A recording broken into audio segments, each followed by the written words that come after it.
Hello Virgo, it's Maggie the Irish Gypsy with your August 2025 general reading.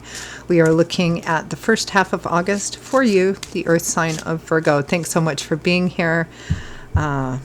Please do like and subscribe. And if you know your other sign placement, Sun, Moon, Rising, Venus, it's helpful to watch those videos as well for additional insight and perspective. If something in this video resonates with you and hits home, and you would like to take a deeper look and explore what it means in your own personal life and situation, or if you simply like the reading style, if you're interested in a personal reading with me, you can email me for more information, Maggie1McGuire@gmail.com. In the description box below, you will also see that contact information. I can usually get back to you with that info same day or within 24 hours. I do cover all areas of life: love and romance, relationship compatibility, career and work, money, investment. I also do 6 and 12-month overviews. There's all different types, lengths, cost, styles, spreads, so something for everyone. Email me if you're interested. Okay, Virgo, let's see what the first half of August is bringing in for you.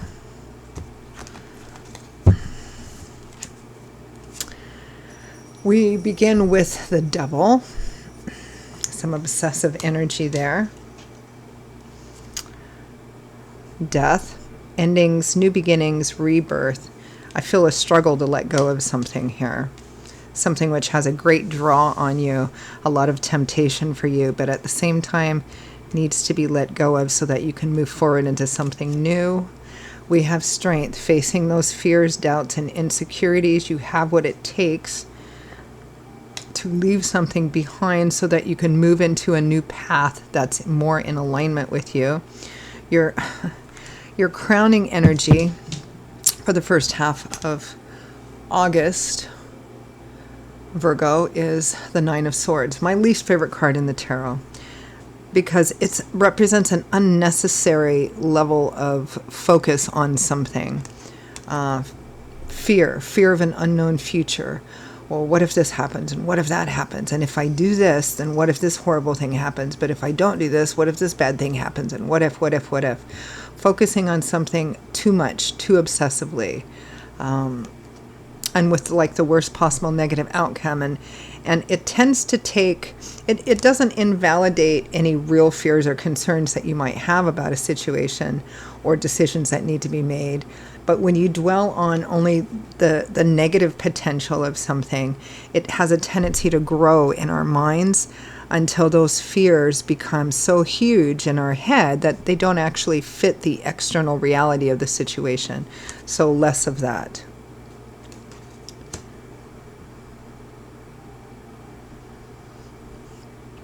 I feel like a lot of you probably have some kind of intuitive, we're going to peel this back though, have some kind of intuitive sense, call it higher self or gut instinct, that it's time to let go of something so that you can move forward in a new direction.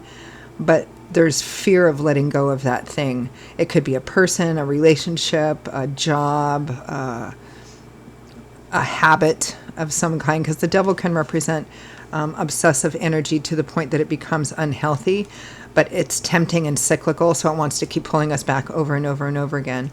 But there's fear of letting go of this and stepping out into the unknown.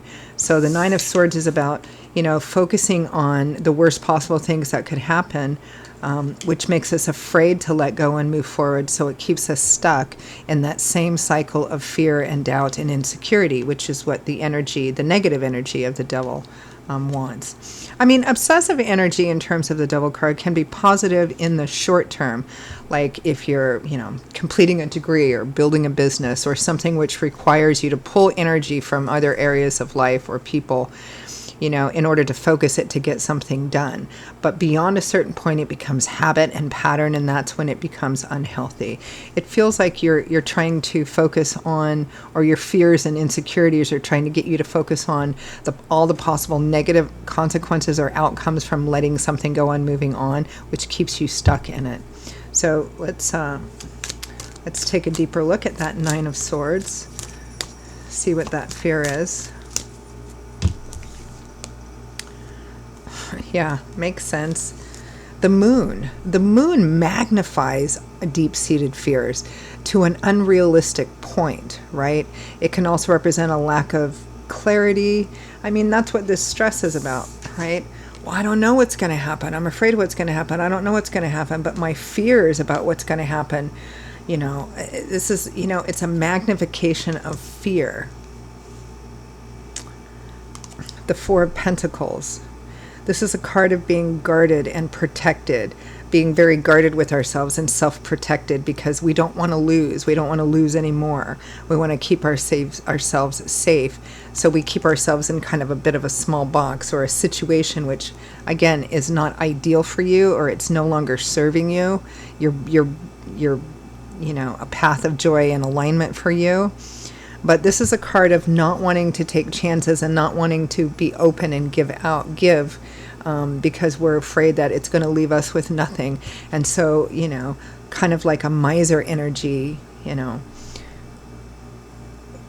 we kind of build this shell around ourselves, which I suppose in a way keeps us protected, but it also keeps us imprisoned, right?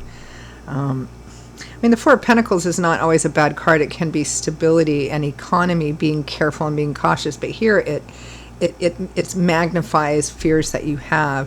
And some of those fears for some of you might be financial or material fears as well. Let's take a look at that Devil card. You see the cage that this couple is in, the door is open. They could leave this cage, but they're keeping themselves in there because they're telling themselves for whatever reason that the thing that is no longer good for them, they need it, right? That's the nature of obsessive or addictive energy, or there's a temptation to it, meaning that there's something in it that wants to tell us we need it, so you have to keep returning to it. Clarify the Devil.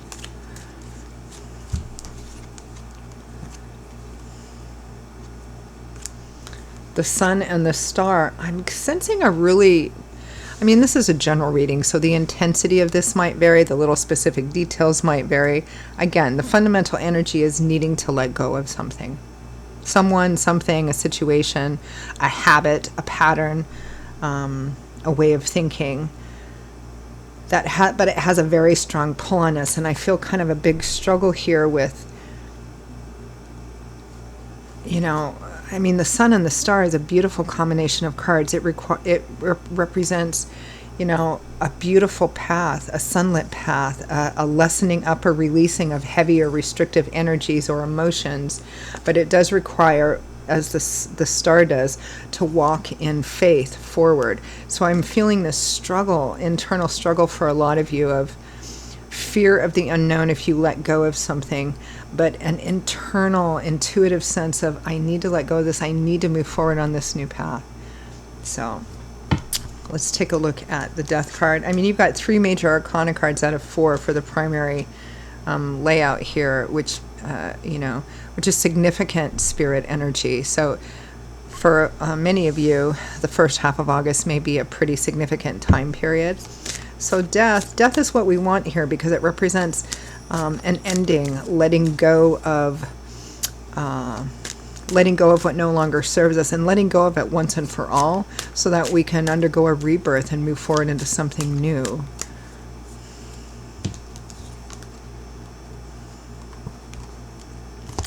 Two of Swords, Two of Pentacles. This is all about being at the crossroads. This is all about making choices.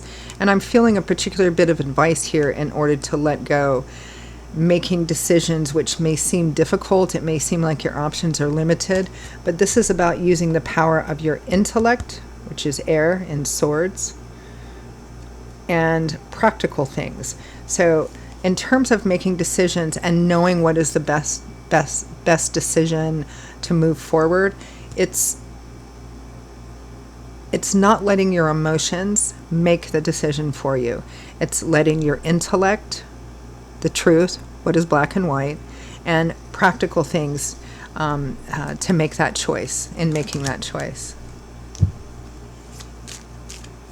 Let's take a look at Strength.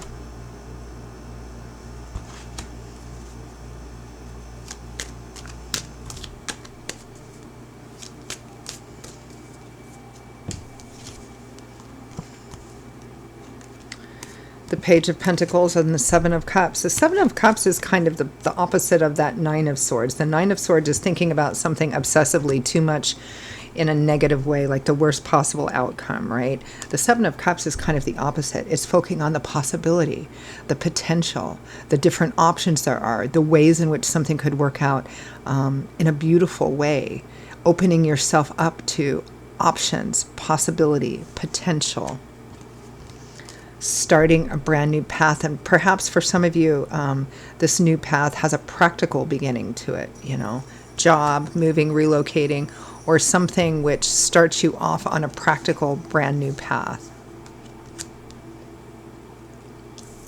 It's the struggle is in the letting go of the old in order to do this, and fearing the unknown to the point that you allow those fears to paralyze you and keep you stuck, kind of like a deer in the headlight, right? And that's your fear, that's emotion, that's feeling, right? And you're being asked here to not let that be the thing which keeps you stuck, not letting those emotions, those fears, that unrealistic stuff keep you from moving forward. You're being asked here to use your practical side and your intellect here. All right, advice, guidance, feedback from Spirit.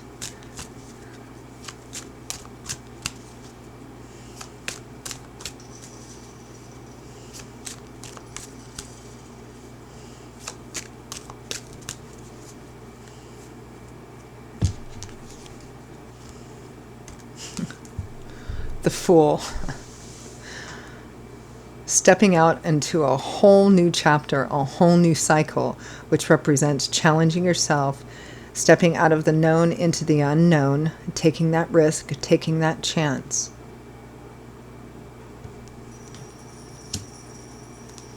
The Knight of Swords, in a very action-oriented and intentional way. Make a plan and don't waste any time executing it.